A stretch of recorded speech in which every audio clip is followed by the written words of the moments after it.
Hi, I'm Stephen Smith, Executive Director of the American Political Science Association. I'm very pleased to be here for the third annual Barbara Sinclair Lecture, jointly sponsored by the American Political Science Association and American University. I would like to thank David Barker at American University and his staff, as well as the Director of the Congressional Fellowship Program, Megan McConaughey, and Laura Jolicoeur on the APSA staff. I would also like to thank longtime members of the Congressional Fellowship Advisory Board for their support of this important lecture series, especially Ron Elving, Kathy Rutter, and Jim Thurber. It is particularly fitting that we honor Barbara Sinclair with this lecture as a joint partnership between American University Center for Congressional and Presidential Studies and the APSA Congressional Fellows Program. Professor Sinclair taught at the University of California, Riverside and the University of California, Los Angeles, and was a member of the 1978-79 class of APSA Congressional Fellows. And like many Congressional Fellows, found her year in Washington to be a turning point in her professional career. She served her fellowship placement with House Majority Leader Jim Wright of Texas, and this experience provided the empirical basis for her seminal work, Majority Leadership in the U.S. House, published after her fellowship year. She also authored many other landmark studies of Congress throughout her career. Dr. Sinclair left a lasting mark not only for her scholarship, but also for her service to the discipline. She was a dedicated mentor to many new groups of scholars and served for many years as a member of the Congressional Fellowship Program Advisory Committee. At this time, I would also like to introduce David C. Barker, Professor of Government and Director of the Center for Congressional and Presidential Studies and co-founder of the Program on Legislative Negotiation at American University, who will introduce our Barbara Sinclair lecturer, Professor Richard Hall of the University of Michigan. Professor Barker has authored or co-authored over 80 publications. His scholarship on American political behavior, political psychology, and electoral politics has appeared in the American Political Science Review, the Journal of Politics, and the British Journal of Political Science, among many other outlets. And he is the author and co-author of 4 books, including a forthcoming book, The Politics of Truth in Polarized America with Oxford University Press. So let me now turn the program over to David. Thanks so much, Steve. It is certainly a tremendous honor to me and to all of us here at American University to celebrate Professor Sinclair's legacy by welcoming Professor Richard Hall tonight. We're just thrilled. Professor Hall is a professor of political science and public policy at the University of Michigan. His research interests focus on American national politics. He has studied participation and representation in Congress, campaign finance reform, congressional oversight, issue advertising, health politics, and health policy. He's currently writing a book on interest group lobbying and the role of political money in congressional policy making, which we're going to hear more about tonight. He's the author previously of Participation in Congress in 1996, for which he was the recipient of the Richard F. Beno Award from the American Political Science Association. He's been the recipient of the Pi Sigma Alpha Award from the Midwest Political Science Association and the Jack L. Walker Award from the American Political Science Review. We're hopeful that the honor we're bestowing on him tonight will rank up there with some of those others. Prior to coming to the Ford School at the University of Michigan, he served in a staff role on Capitol Hill, which is fitting, of course, for tonight. At the Ford School, Rick teaches courses on the politics of policy analysis, policy advocacy, campaign finance reform, and the politics of health policy. And he received his PhD from the University of North Carolina at Chapel Hill. So welcome, Rick. We're so happy that you're here, and we're looking forward to a great lecture. Thank you for that nice introduction, David, and thank you to Steve, and thanks to the award committee. It's certainly an honor to receive an APSA Career Award, but especially one that honors Barbara Sinclair. No one had a deeper understanding of Congress. No one provided more insight into more features of the institution than she did. Barbara was someone I looked up to when I was just starting out. She gave me really good guidance, mentored me when I was trying to turn my dissertation into a book. So besides being a great scholar, she was a class act, a dedicated member of the profession, and a wonderful person besides. Today, I'm going to talk about lobbying in Congress. The lecture is based on a book I'm writing called Insidious Influence, Lobbyists and Their Allies on Capitol Hill. Hoping it will be, it's coming out with University of Chicago Press, and I'm hoping it will be out next year. The book follows on research I've conducted over the years with a number of outstanding scholars whom I want to thank but not blame. Matt Beckman, Jesse Crossan, Alan Deardorff, Xander Furness, Jeff Lorenz, Chris Miller, Molly Reynolds, Ryan Reinbrandt, Rob Van Houweling, and Frank Wayman. I should also mention Gary McKissick, who wrote a superb dissertation on lobbying many years ago that has influenced my thinking since. The research was funded by the National Science Foundation and the Robert Wood Johnson Foundation. Thanks to them all.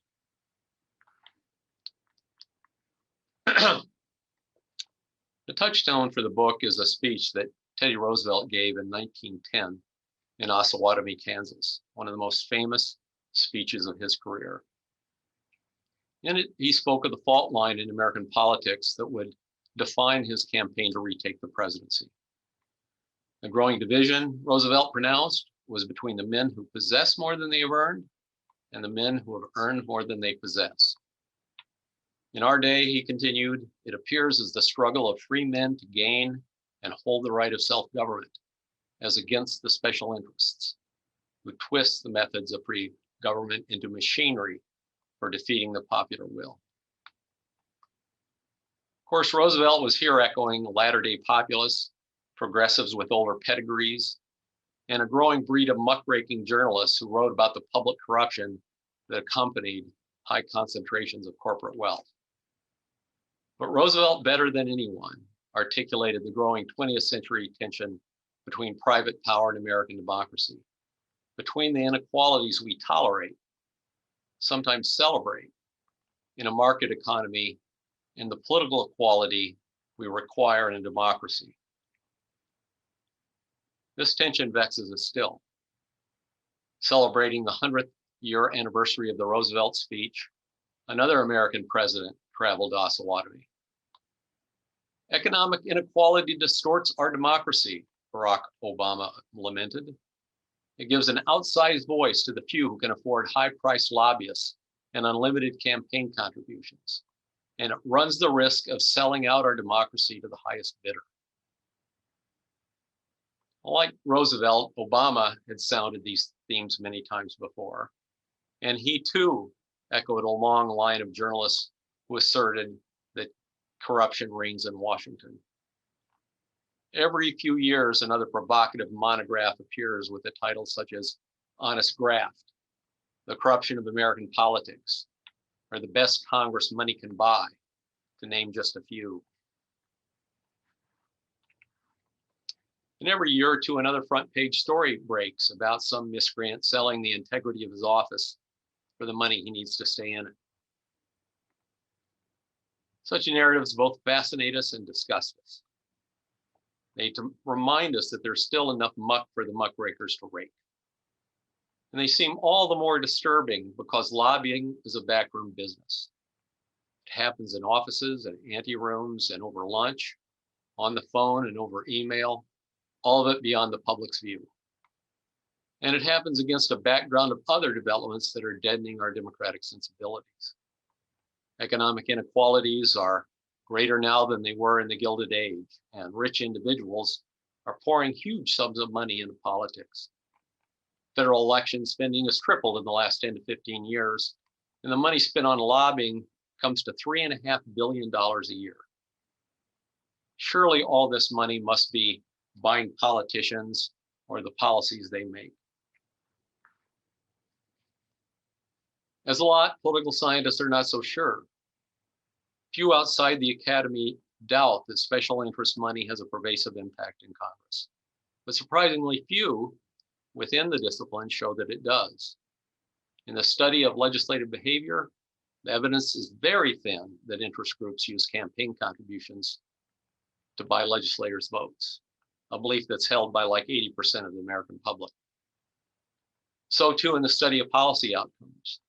In the most comprehensive study of lobbying to date, Baumgartner and colleagues conclude that while resource-rich interests can sometimes stop policy changes they do not want, they are not very effective at achieving changes they do. Talk of corruption is entirely absent from the book. To be sure, some studies are less sanguine, but the best that can be said of the political science literature on the subject is that the findings show that evidence of corruption is underwhelming. Maybe we don't need any more speeches from Osawatomie. In the book, I argue that we do, but we need a different speech. The popular narrative about special interests corrupting weak-willed legislators only misses much of what lobbying is about. It's not because corruption never happens, not that it's unimportant when it does, but the most common and effective ways that interest groups gain influence in Congress are more insidious than nefarious. They do it by actually helping legislators do their jobs. They subsidize the work of busy and understaffed legislators on policy objectives they share with the group. Lobbyists reorder members' policy priorities, not change their policy preferences.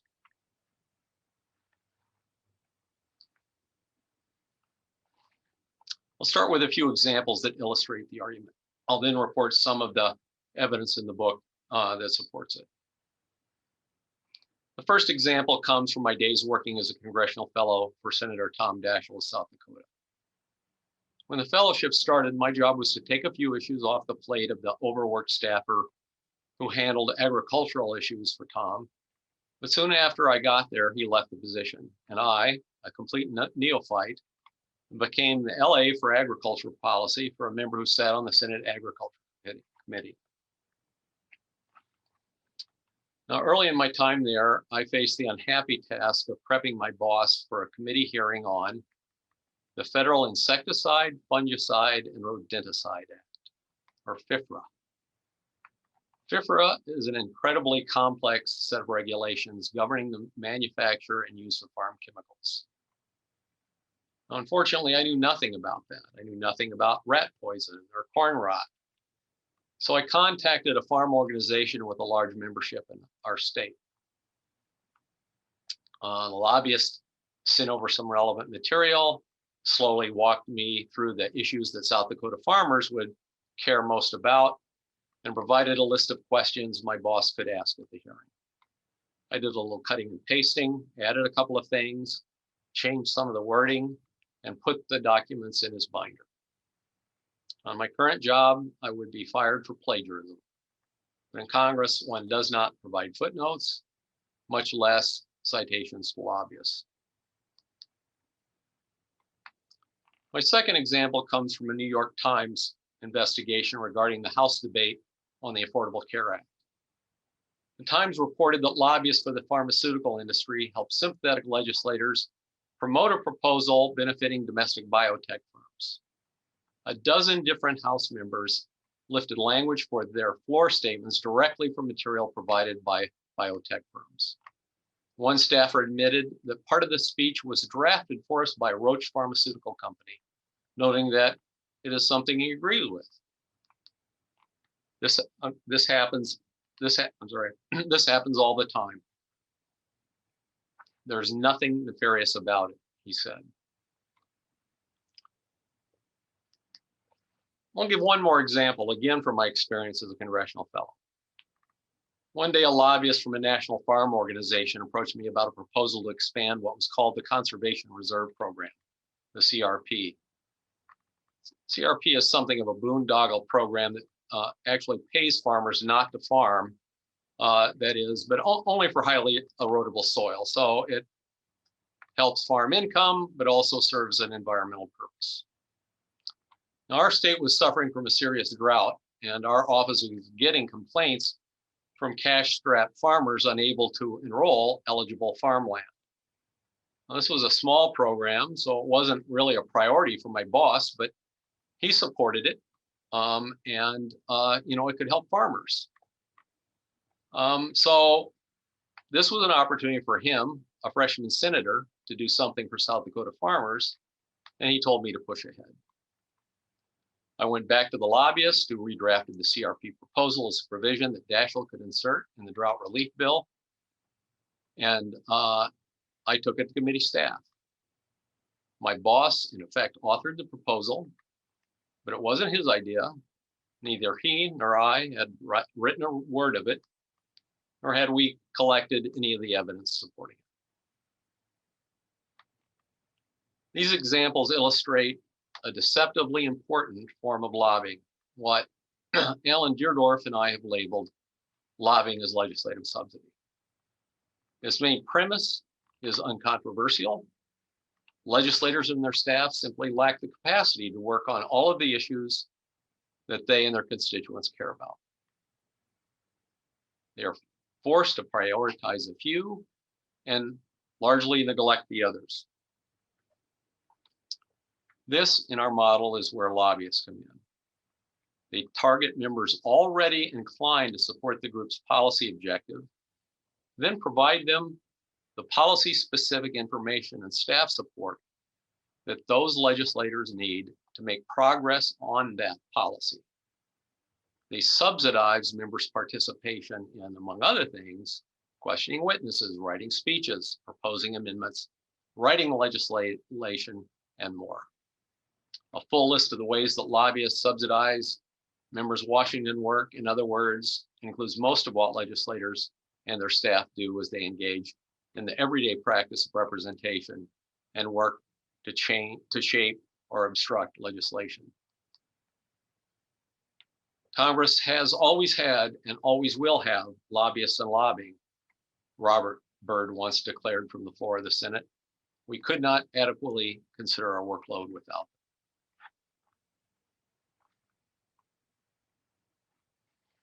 This strategy of subsidizing one's allies is not nearly so benign as it seems, however.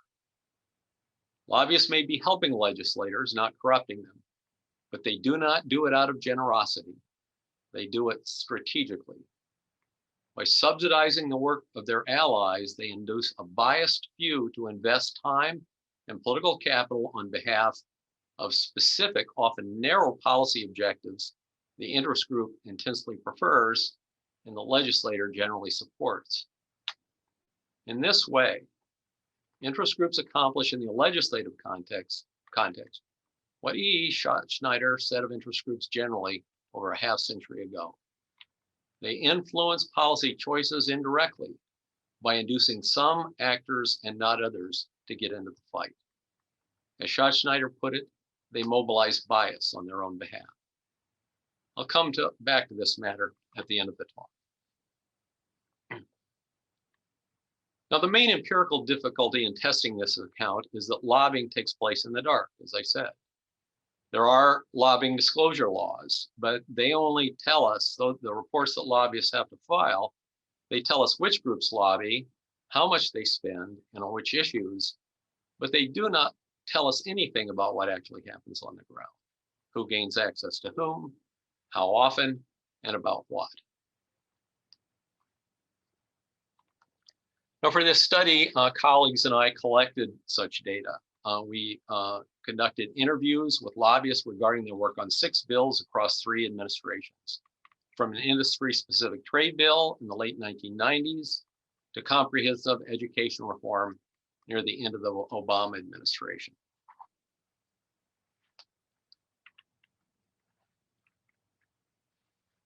We completed interviews with lobbyists from a sample of the most active groups that lobbied on each bill, asking them about their interactions with scores of individual members.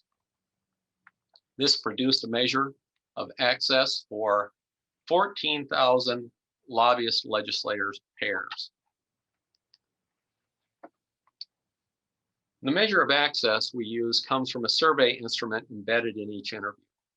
Here is the form. It asks the lobbyist simply to estimate the number of face-to-face and phone contacts he had with members or their staff about the bill we had chosen in advance. So for instance, when the lobbyist checked greater than 20 on the form, we prompted that person to estimate the number, say in times a week, or 25 times, 50 times a month. These data enable us to study lobbying at its most elemental level, the issue-specific lobbyist-legislator pair. But the count nature of the data has another advantage. It enables us to aggregate the data by members and classes of members, by groups and classes of groups, by groups on the same side. We can aggregate them by bill and by chamber. So in effect, this feature of the data makes it possible to describe systematic patterns of lobbying that no one inside or outside the process ever sees. Now, I do not have time to report all the findings, of course, but I am going to summarize the ones that I think bear most directly on the main arguments. I've listed them here. First, the results show that access to Congress has the upper class accent that Chad Schneider suggested 60 years ago. In particular, private sector groups gain more access than public interest groups. Resource-rich interest groups do better than resource-poor ones. But overall, the relationship between access and aggregate spending is not all that strong. Those numbers are cited all the time by critics of the system, but they probably lead us to overestimate the voice of big money in Congress. We simply need to be more precise if we're going to estimate that role more accurately. Second, if you ask lobbyists whom they talk to, they often tell you, we talk to everyone. That turns out not to be true. For instance, the ACA was the most sweeping health policy legislation in a generation. Yet lobbyists for the most active groups never met once with half of the members who sat on the committee of jurisdiction. The median number of contacts was 2, 46% were 0. Third, lobbyists primarily talk to their allies, those who are already inclined to agree with them.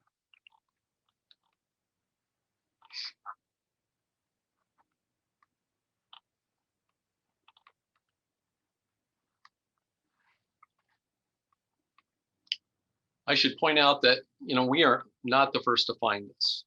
Most scholars since the early 1960s have found the same thing, but it is crucial to our story, so we need to confirm it. One does not, after all, want to subsidize one's enemies. One wants surrogates in the ranks of the ready and willing. The more willing, the better. Is that what we find? In fact, the patterns in our data are striking and robust. Almost 80% of the lobbyist legislator conversations we cataloged, 65,000 in all, occur when the member and group are aligned on ideological or constituency grounds. And almost 3/4 of those occur with a group's strongest supporters. This pattern holds across all 6 bills, both chambers, and lobbying by different types of groups, large and small, private sector and public interest, mass membership and memberless groups, those with PACs and without. The evidence that lobbyists deliberately and systematically lobby for votes, on the other hand, is thin. In the ACA case, for instance, lobbyists lobbied the pivotal blue dog Democrats barely more than they did other Democrats. In the 2 other bills where there were a number of close votes, we see exactly the same pattern. Fourth, an important chapter of the book, Rob Van Houweling, Xander Furness, and I examine the relationship between campaign contributions and access.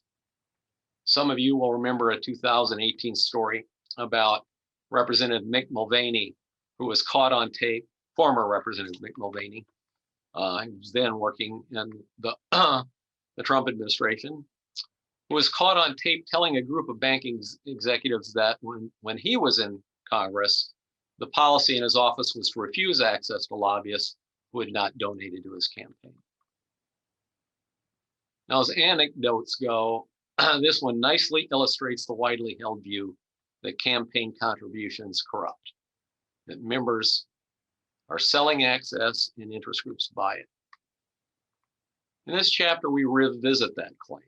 We ask whether all members are as ethically challenged as Mick Mulvaney.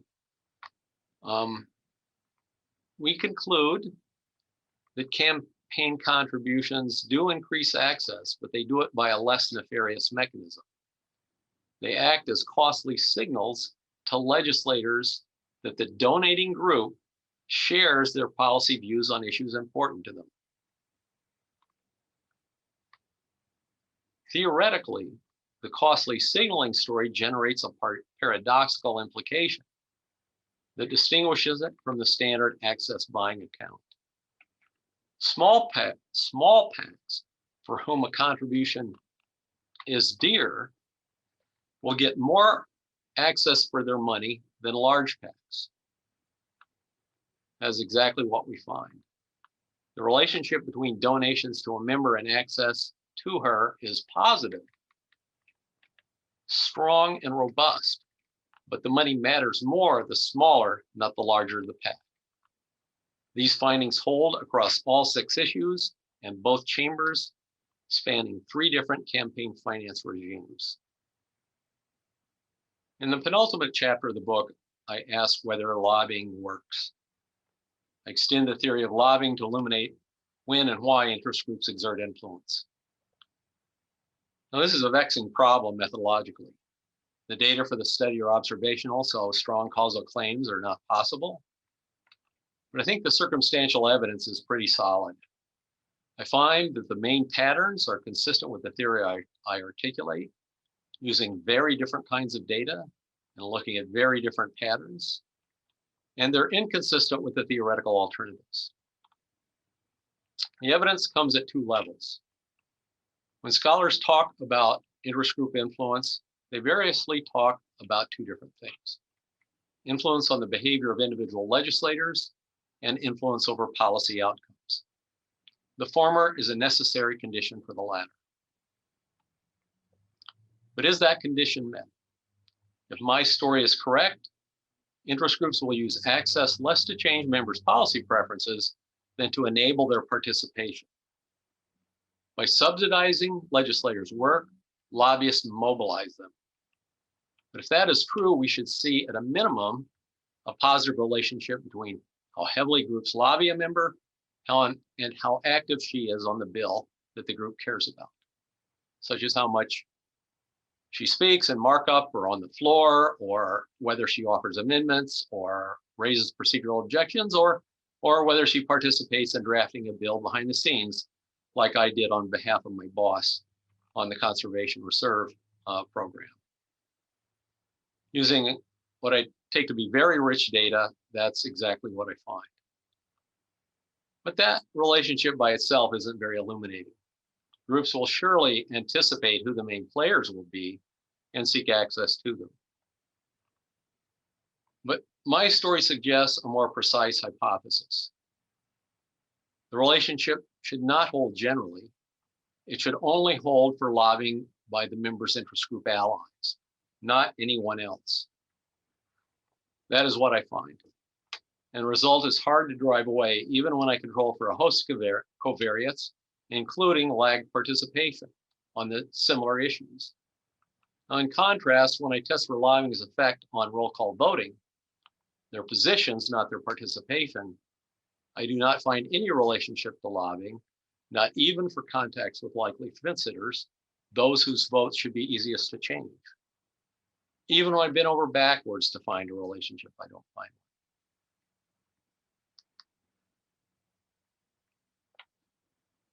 Now, the second question is, does lobbying work?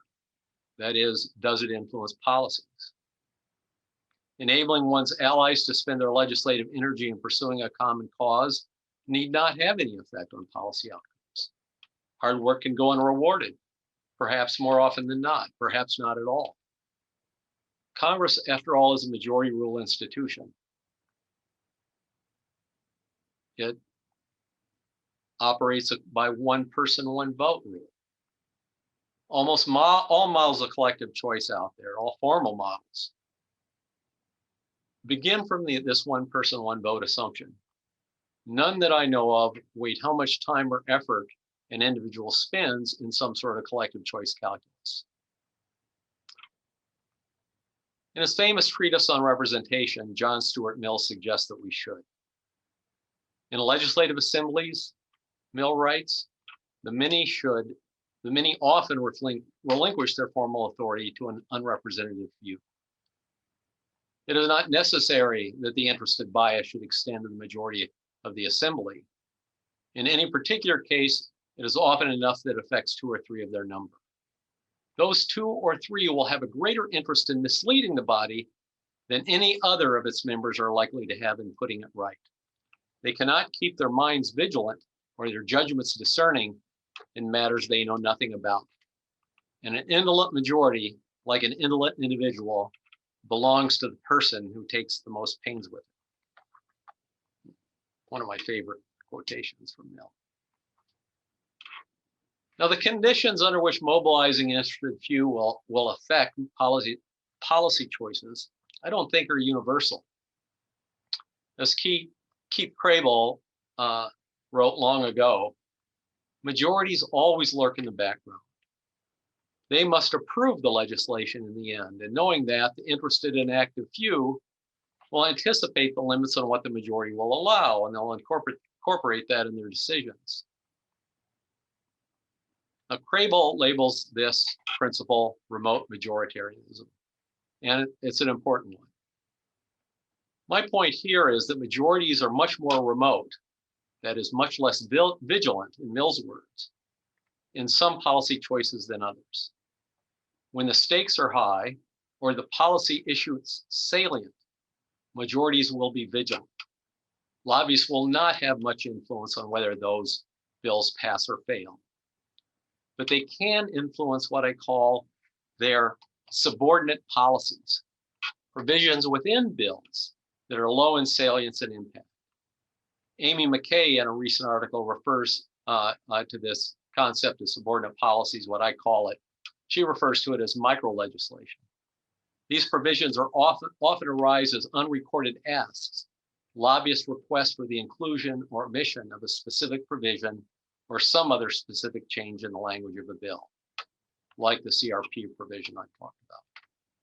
To take one other example that McKay also cites, this too from the ACA, she finds that lobbyists for a number of professional associations lobbied on whether nurses or nurse practitioners would count as primary care providers and thus qualify for higher payment rates under Medicare. But the nurses weren't the only ones lobbying on this issue. Physicians groups did as well. But even so, that was still limited to a fairly small group. And this is generally true.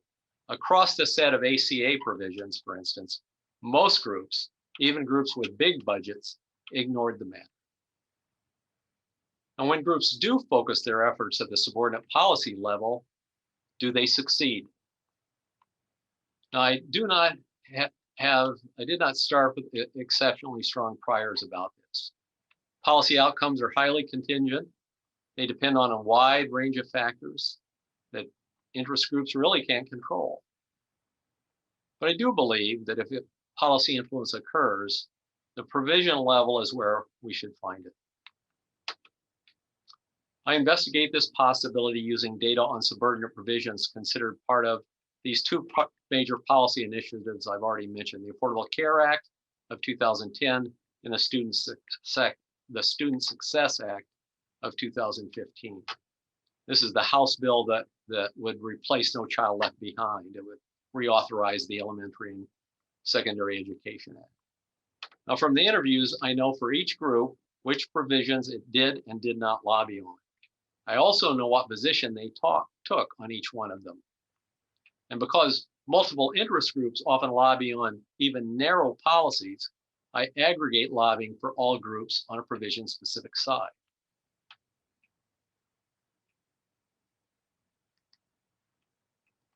Here's what I find.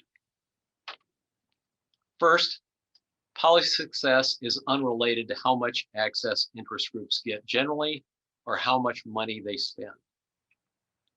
But second, it is strongly related to how much they lobby their allies, controlling for covariates that should drive the true effect down.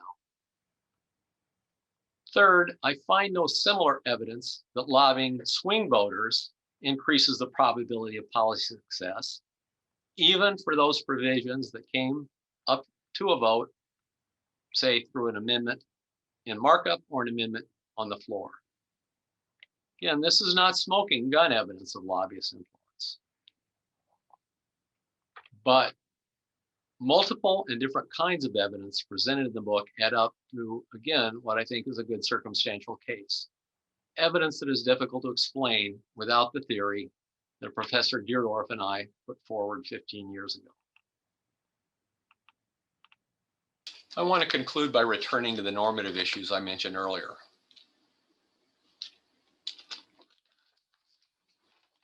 In the type of lobbying I emphasize in this book, lobbyists are not bribers or liars. They do not use political threats to twist legislators to their special interest will. They help their allies do their jobs. They enable them to make progress toward policies they would naturally support. Campaign contributions facilitate this process without corrupting it. Legislators may well be in bed with Washington lobbyists, in other words, but not because they prostitute themselves. They have political intercourse with partners they know and like, who prefer the same positions they do, and who willingly fulfill their needs. What can be wrong with that? Well, as a matter of individual ethics, perhaps not very much. In working with lobbyists who agree with her, the member does not come away feeling conflicted or unclean. To the contrary, she is happy to have help for herself and her overburdened staff. If she supports the policy because it benefits her constituents, so much the better. In this instance, the lobbyist enhances representation, she does not undermine it. The larger implications of these relationships are much less benign than they appear, however. In the book, I talk about several reasons why, excuse me, in the book, I talk about several reasons. One is that money still matters in the process. Money matters even if it works without bribing or corrupting anyone. A second derives from the fact that the preferences of any given interest group and any given ally seldom align perfectly. When their preferences diverge to some modest degree, the lobbyist has an incentive to overreach. For instance, did the CRP provision that the lobbyist wrote for my boss expand the program more than I would have recommended to Daschle had I been a competent legislative assistant and developed the proposal myself? The policy change was in the general direction that my boss wanted. He liked it better than the status quo. But it may have been different than he would have done on his own. It is precisely when a legislator works with her allies that small departures from her ideal policy will find an easy path. A legislator is unlikely to question the motives of a friend, spend time monitoring his behavior, or punish him should she learn he took liberties on something that she mostly likes and could not have done on her own. The final way that subsidizing one's allies distorts representation is the most insidious. In my view,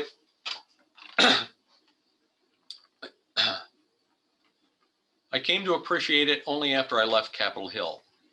Soon after I joined Daschle's office, the Ag LA asked me to develop a proposal to address hunger and malnutrition on Indian reservations. The poorest county in our state contained an Indian reservation, the Pine Ridge Indian Reservation.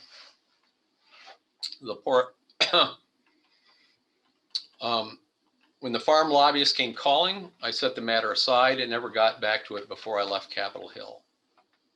I cannot trace the neglect to any particular source. Surely my inexperience and negligible expertise had something to do with it. But just as surely, my inexperience was not the whole story. It wasn't a problem on the other issues I worked on where I really had somebody to turn to for help. In this case, there was no lobbyists from Indian reservations who were working on the issue. In fact, the organizations, the anti-poverty organizations I talked to, knew really nothing about the commodity food distribution program on Indian reservations, which is the main one we would have to amend.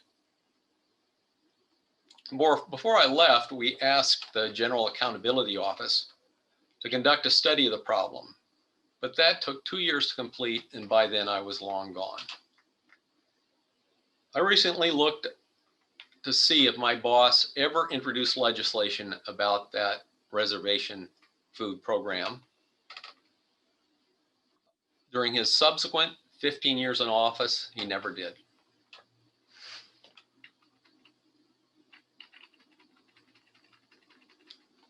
Ironically, this example returns us to the basic problem that lobbyists help solve. The capacity of any congressional office is finite.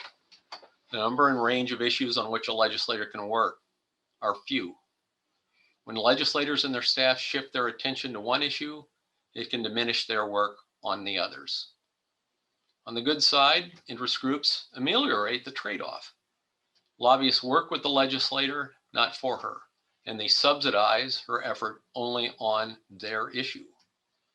The legislator reallocates some of her time, attention, and political capital to take advantage of the opportunity. Groups with greater lobbying capacity and campaign resources thus get better representation, while others get relatively little, perhaps none at all. The farm groups help my boss play a greater role in soil conservation issue, but that shifted my attention away from some other issue and the representation of some other constituency with it.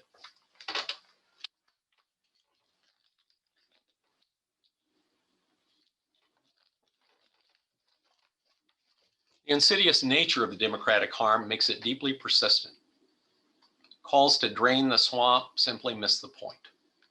Replacing one set of legislators with another will not change the underlying constraints that make legislators' dependence on lobbying common. And because money's influence is insidious, not nefarious, ethics reforms will do little. Short of full public funding, neither will campaign finance reform. In the final chapter, I endorse two kinds of internal reform. The first,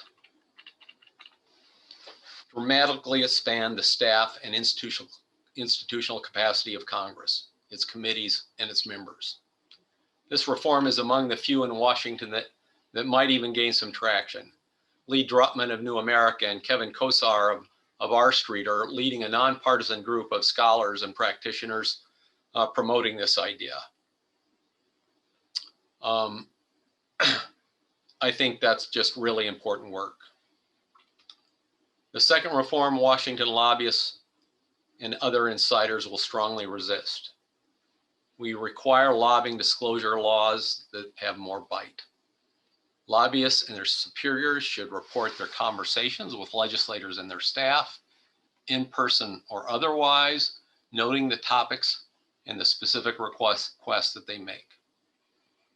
We simply need to know to whom our elected representatives listen when they're legislating, and just as important, to whom they do not. Thank you for listening. I'll take questions. Great. Thank you very much, Rick. That was really fascinating.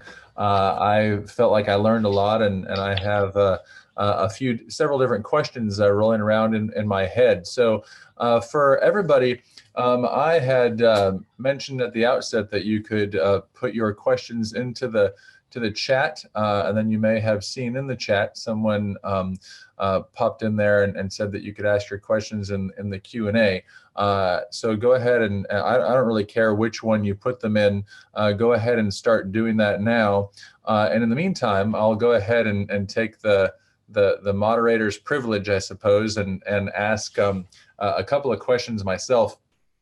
The first being, so if it's the case that the main source of the insidiousness here are the groups or constituencies that are not being heard or represented when a legislator, listens to a particular lobbyist for one group, it makes me wonder, well, what does that variance look like in terms of the constituencies that are either better or worse represented by lobbyists and interest groups more broadly? Because if the greater the interest group activity, that means that, again, that somebody else is being left out, then that makes me wonder who is being left out. Yeah. And if there are systematic truths to that that we know about, and so maybe if you could answer that, that'd be great. Yeah, thanks for that question, David. I mean, it's a hard question to answer, right? Because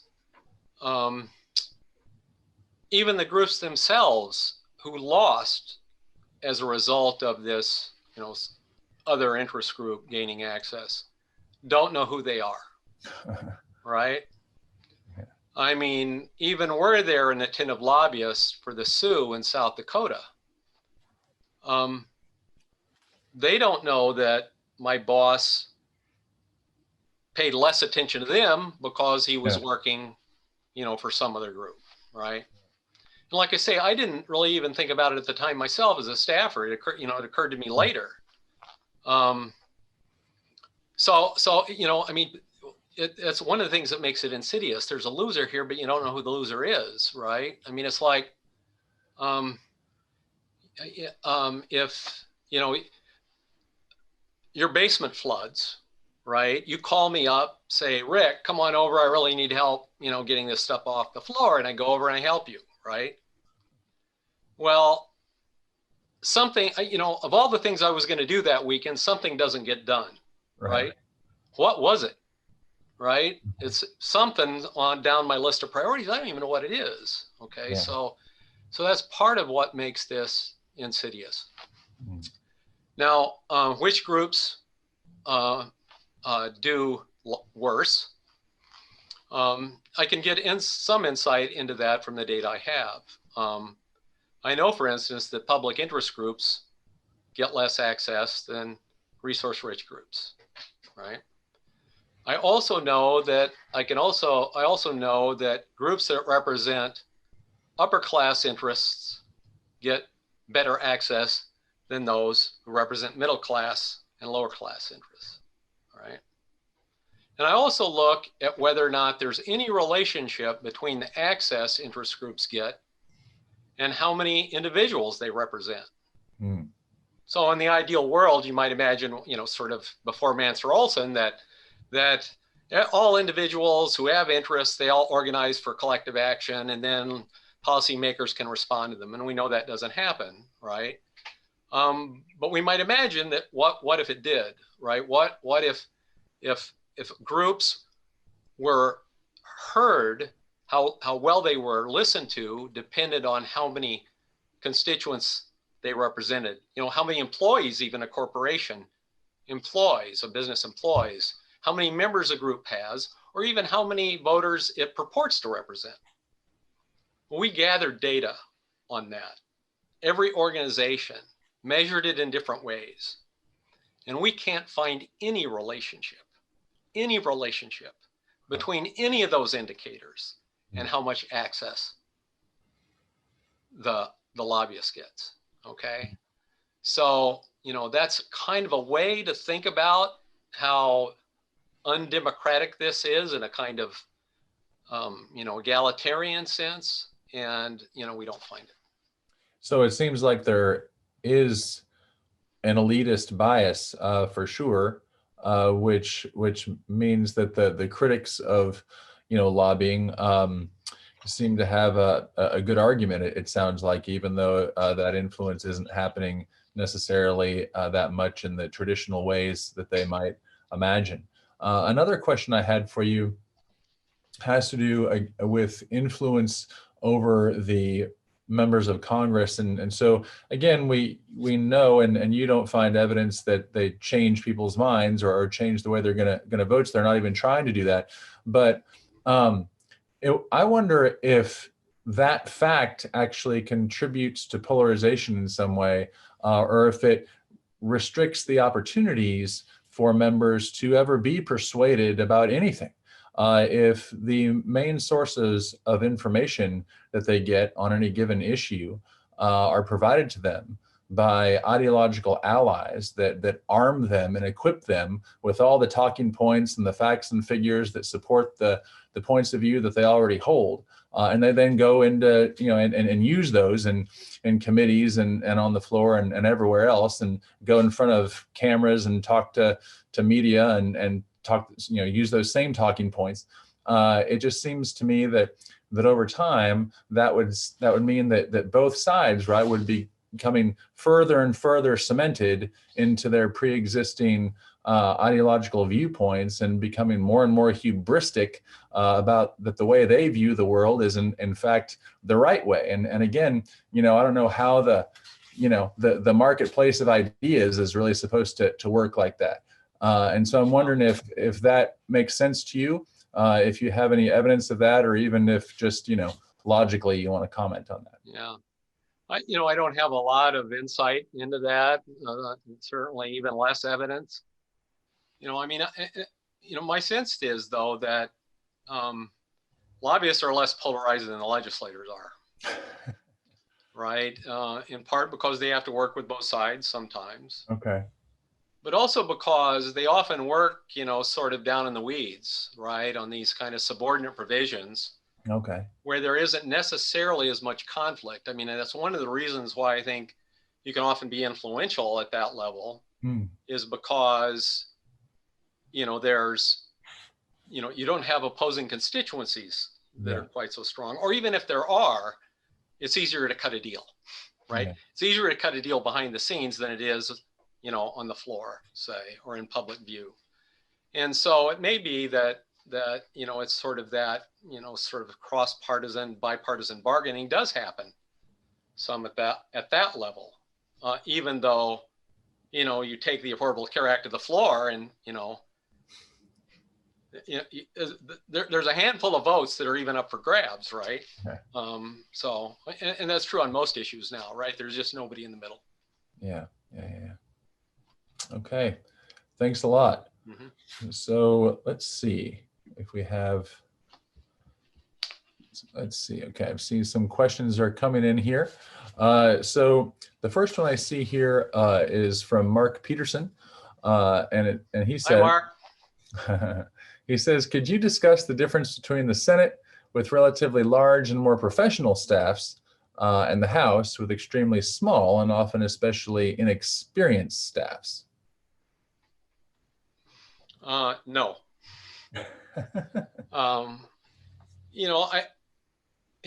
My sense is that, the Senate has more staff. Senators have more staff. They also have a wider range of issues and more numerous constituencies to represent. That also, staff varies depending on the population of the state. So, but I really don't have any evidence. I probably could extract from my data some insight relevant to that question, but I haven't done it.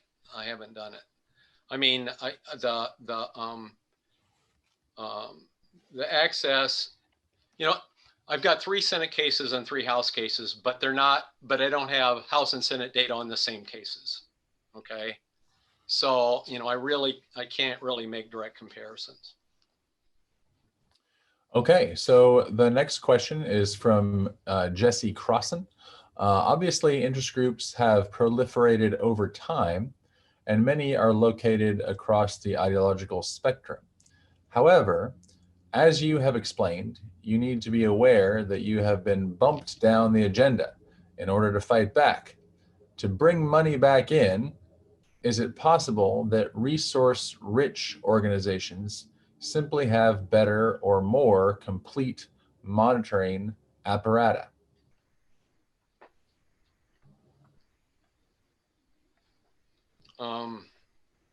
See if I understand the question. Yeah, I mean, the resource that a large advocacy organization brings with them include a lot of things. They include, their ability to monitor what's going on, their ability to develop new ideas, their ability to gather data on members of Congress and their constituencies. They commission research if they don't do in-house research. So they are in a position to, it's not only that they're able to get access, but they're also able to select the issues where they're likely to be most effective. And monitoring is part of that, right? I think, we know that certainly in the regulatory area, that's one of the things interest groups do a lot. I mean, they hire lawyers and they hire interns and everything to monitor what the bureaucracies are doing, and then get involved when the bureaucracies are doing something, making an implementation decision or proposing a new rule that is going to be adverse to their interests. So I think, and they certainly do that in Congress as well. I'm not sure how much that helps answer that question. Hey, Steve, do you remember how long we have? How long are we going?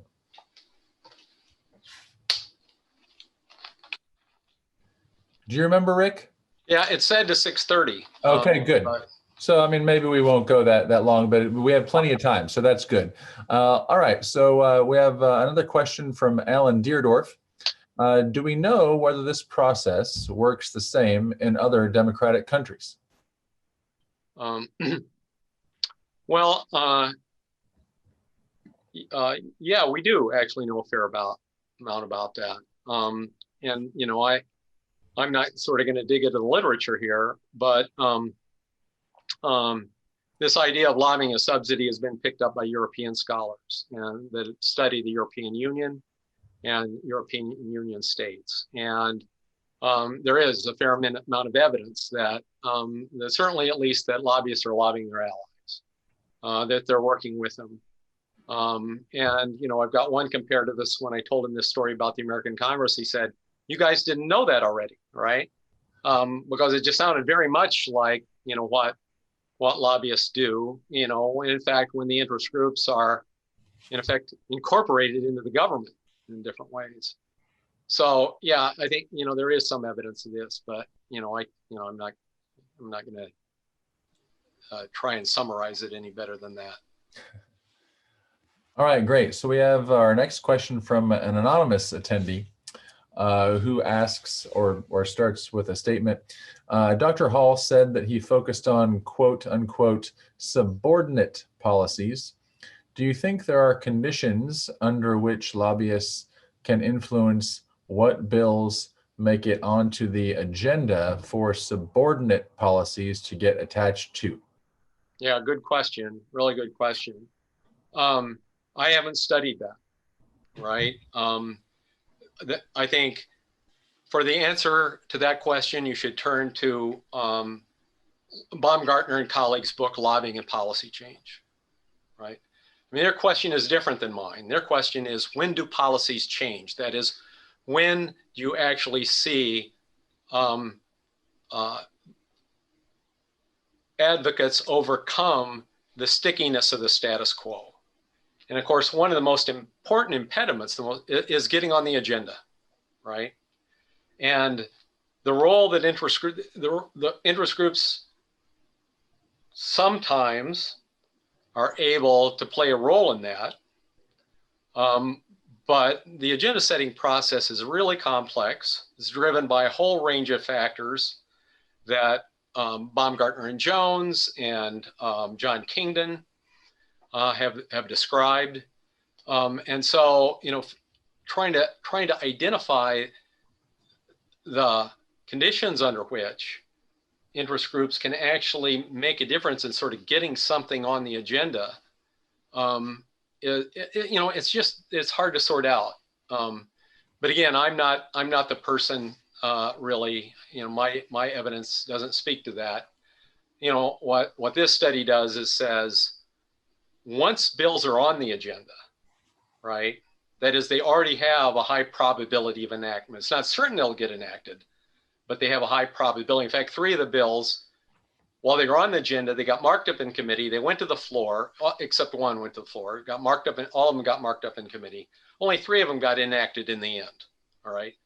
But the point is if you think a bill's moving, right, that's when you really pay attention. That's when you really commit your resources. That's when you really try to influence what is in the bill. Even if you oppose the bill, you want a seat at the table. Even if you can't make the bill good, you want to make it less bad, right? And so that's where we focused our attention. But it's sort of like we're cutting in to the policymaking process at one moment. And what's terrific about the lobbying and policy changes that they're really trying to understand it in the longer term, from when interest groups really start focusing on a proposal to what happens in the end. Great. So our next question comes from Matthew Beckman. When it comes to former members, what makes one especially lucrative as a lobbyist? More precisely, which skills and experiences would make a former member an especially valuable lobbyist as compared to a typical staffer? Yeah, good question. Well, Jeff Lorenz and I actually have a paper on this. In fact, it'd be published now if it weren't for me dragging my feet on it.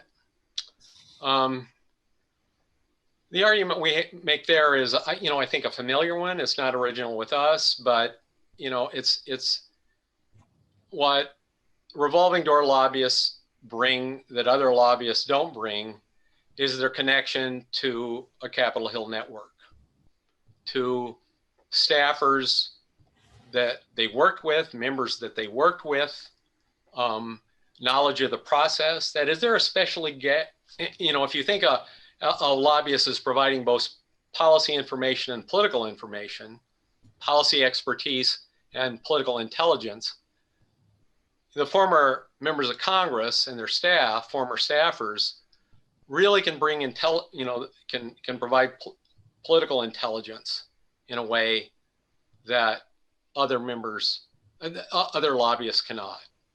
And that's very valuable because legislators themselves have to plot strategy. They're trying to look, sort of down the road and trying to anticipate what obstacles they're going to face, who's going to support them, who's not going to support them, what the chair's reaction is going to be, what the party leaders might do, right? And so just that legislative intelligence gathering is really important to them. I think revolving door lobbyists do that.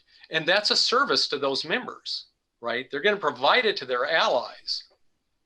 If you're a lobbyist and I don't agree with what your client wants, then I'm not going to trust political intelligence you give me anyway. So those lobbyists, are still going to be helping their allies. So revolving door lobbying has this kind of plays this kind of salutary role in one sense.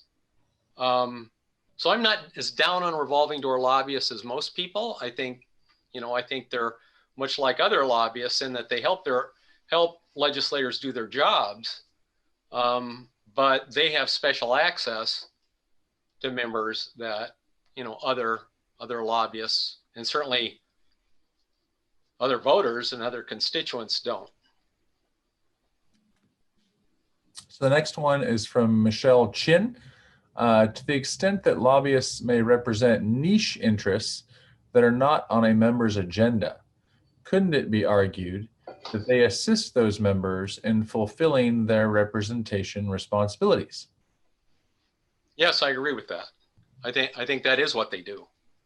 I think that's what the farm group did, by working with me on behalf of my boss to help the farmers of South Dakota.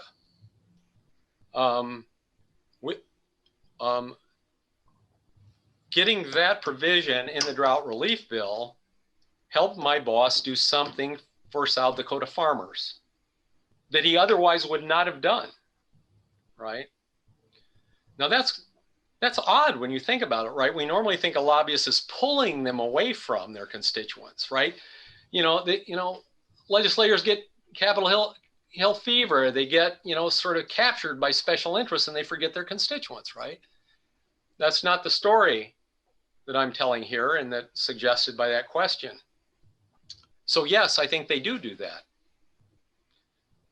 The question is, that's not costless. There's an opportunity cost to the legislator then taking advantage of that opportunity, right?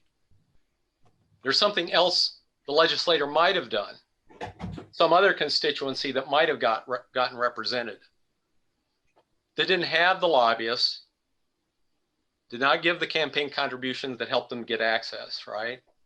It's sort of like, you first need to get into the door and then say to the legislator or staff, say, have I got an idea I know you're going to like, right? That's what this lobbyist was doing when he approached me. But some other lobbyist or advocate who doesn't get access might also have an even better idea that my boss would like. And that, doesn't become part of the menu of options from which I or my boss chooses when they're trying to figure out how to allocate their time and political capital. So yeah, I agree completely, but I just, I think it's underlining that there's also a distortion in what one might imagine as equal representation of groups, right? The member isn't being compromised as a representative, but representation is somehow being compromised. Yeah. Okay, the next one is from Lou Wexler. Did you find that lobbyists serve as a go-between to negotiate compromises between opposing ideas about legislation? If so, is this a common practice? Yeah, I in the interviews, I heard lobbyists talk about this. A lot of the interviews were open-ended, and I learned a lot from those. And some of the insights they provide, I quote from them. They're in the manuscript. And so I heard them talk about that, but it wasn't something that I really could investigate systematically. My colleagues and I, when we first started, Matt Beckman and Chris Miller, when we first started, interviewing these lobbyists, it's always a problem. You're assuming you got 30 minutes with them. And it's a question of how much detail you can get, how much you can extract. And so, a lot of really interesting questions end up on the cutting room floor. Now, often they would talk longer than you wanted them to talk. They're like most people. Nobody ever asks them about what they do, and they like to talk about themselves. And so we would learn things about that. But I can't really provide any good evidence about how that works systematically. The next one is from another anonymous attendee. It seems like you're arguing that lobbying by narrow corporate interests is insidious, but lobbying by mass or public interest groups isn't insidious. Is this a correct interpretation of your argument? Do you think all lobbying is insidious, or are only certain types of lobbying insidious? For example, is it as bad for democracy for a congressional staffer to call up the NAACP for information as it is to call the Chamber of Commerce for information? Yeah, that's a great question. When I use the term insidious, it's really about the effect that this process has on the representative process, not about necessarily any particular relationship between a lobbyist and a legislator. I think it is true, for instance, that, and it was in one of the examples I cited, that the legislator or legislator staffer is the one calling the lobbyist, not the other way around. and you don't often hear that, right? But it happens all the time, right? When I faced dealing with FIFRA, I didn't know what in the hell the legislation was about. I went to the legislative director. The legislative director told me about someone who knew about this issue and I could trust, and I called him up, right? And so, yeah, that, again, that was helping me represent my boss. I think the point is that, if I'm the staffer, I'm the legislator, and I'm the one choosing, I'm looking across all the possible lobbyists and sources of information. And, I'm the one deciding across a whole lot of things I might want to do, where I go for sources of information, then everything is fine, right? But that's not how it works, right? Because as a staffer, I've got a million things to do, too much on my plate. I'm getting bombarded with things as they come in the door. My boss is pulling me off to do something else, right? And I'm just trying to get by, right? And I get by with the help of my friends, and they come to me. And so getting access, their ability to get access and put things in front of me is driving what I'm doing, right? Now, the example of the corporation and NAACP, I'd say two things about that. One is the NAACP has advocates, right? I mean, I can call up the NAACP. They've got good lobbyists. They've got good advocates.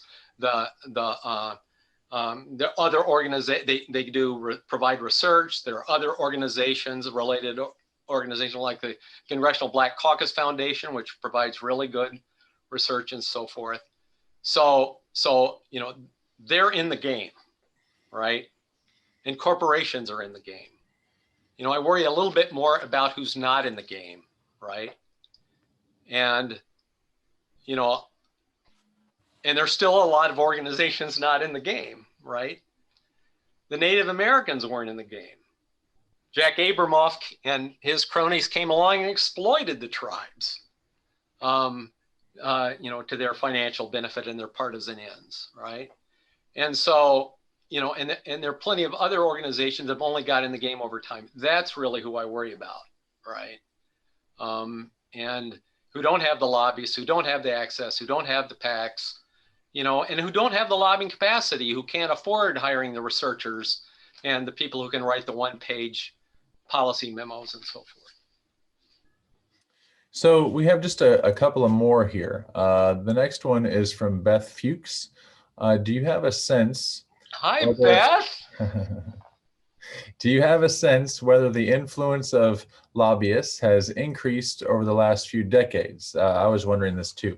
Having worked on the Hill at CRS and in the private sector working with lobbyists, I think that their influence has increased as congressional staff have turned over faster and the support agencies have faced budget cuts. So this is a great question, I think. Yeah, Beth, I think that's absolutely right. I mean, I don't have any overtime data. I mean, that is, I've got 6 cases and they're in different periods, different administrations, but it's not overtime data where I can really track this. But, I think your intuition, I think, is right. The revolving door has been going faster and faster, right? The brain drain on Capitol Hill is a serious problem. Staff salaries have not gone up hardly at all. Lobbyist salaries have gone up astronomically, right? And you've got staffers while they're on Capitol Hill looking ahead which revolving door they're going to go through, right? And over that period, sort of back, the OTA was abolished. The support agencies of Congress have been underfunded. Even in Congress, a lot of the staff has moved from personal offices and committee offices to the party leadership staff, right? So, if committees were, in some sense, the repositories of expertise, their staff has not kept up, and certainly the salaries of their staff have not kept up. So I think that's a serious problem. And I think that's exactly why I think the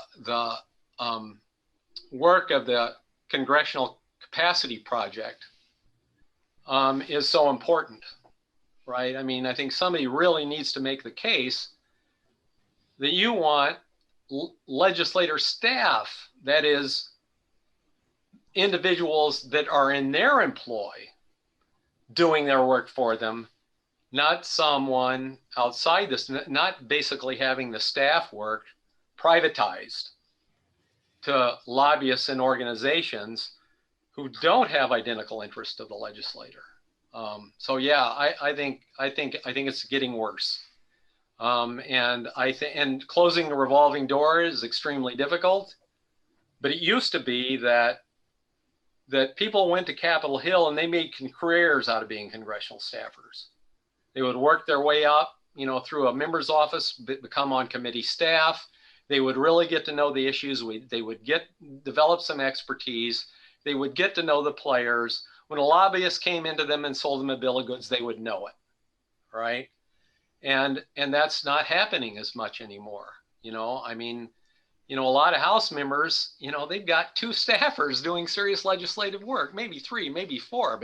But if you go to the Congressional Yellow Book and you look and see, you'll see the staffers and the description of the issues each staffer covers, and one staffer is covering the waterfront, 18 different issue areas.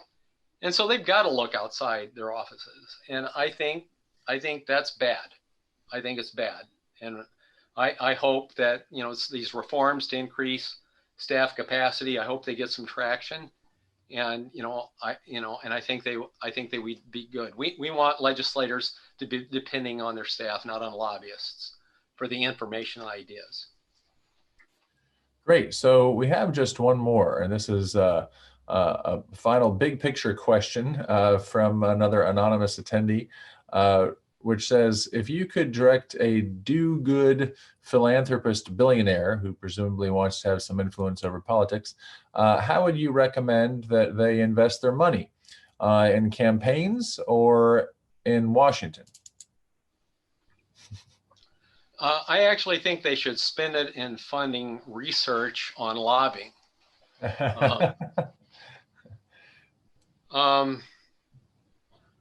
So it's on campaigns or on, what was the other part? Washington, I guess maybe in some. Definitely Washington. I think the evidence that campaign money makes that much difference in election outcomes is surprisingly weak. There's been a lot of research on this in this area. A lot of people are worried, especially about the money being spent by super PACs and dark money organizations. How much difference that money makes at the margin isn't all that clear, actually. You hit diminishing marginal returns pretty quickly. Once you've seen the 50th campaign ad, the 51st one doesn't make that much difference. I think the money is much better spent in advocacy. And I think the money contributed to campaigns, is less important to me for its effect on elections than its effects post-election. Because, what we look at in this study is PAC contributions to members of Congress. We're talking about small amounts of money here. A PAC can only give $10,000 to a member's campaign in an election cycle, right? That's pocket change in today's congressional campaigns, right? But the money still matters, right? And it matters, it's not, and it would be, I think, quite, implausible to think that money is actually buying some of the members' time. I once argued that, and I no longer believe it, right? But it is signaling to the legislator that this is somebody who really supports my agenda, what the policies I like. And so it actually, I think, helps get access. So I think it's, the money, even the PAC money is serving not so much any election, not really affecting the elections that much, but it is affecting what's happening post-election. So I think if I were a do-good billionaire, I would have some money in the game. I would be contributing to legislators directly, even through PACs, not even so much through super PACs or dark money organizations. I want the legislator to know where the money came from, right? And some of that money gets laundered through a dark money organization. You don't know, we don't know where it's coming from, but legislators, well, they have a pretty good idea, but I mean, it's laundered a bit. But in any case, and then spend money on advocacy. I'd be hiring the best lobbyists. I'd be hiring the best research team. I would be drafting model legislation like ALEC does at the state level. They're really good at that. That's where I think they can make a bigger difference. That would be the best guess I can make based on what I know. I suppose even if you were a do bad philanthropist, right? You're do bad. Well, that's. I'm not going to say which ones those are exactly. Yeah. So we'll go ahead and leave it there. Thanks again for a eye-opening presentation and a great Q&A session. We're sorry that we can't offer you our normal refreshments and a reception as we would right now. And I apologize to the rest of you who are still with us that you can't participate in that either. And so I guess a little bit unceremoniously, this is the time that we sign off. But again, thank you so much, Rick. Great. Thank you for having me. I really appreciate it, and I appreciate the questions. See you, everybody. Okay.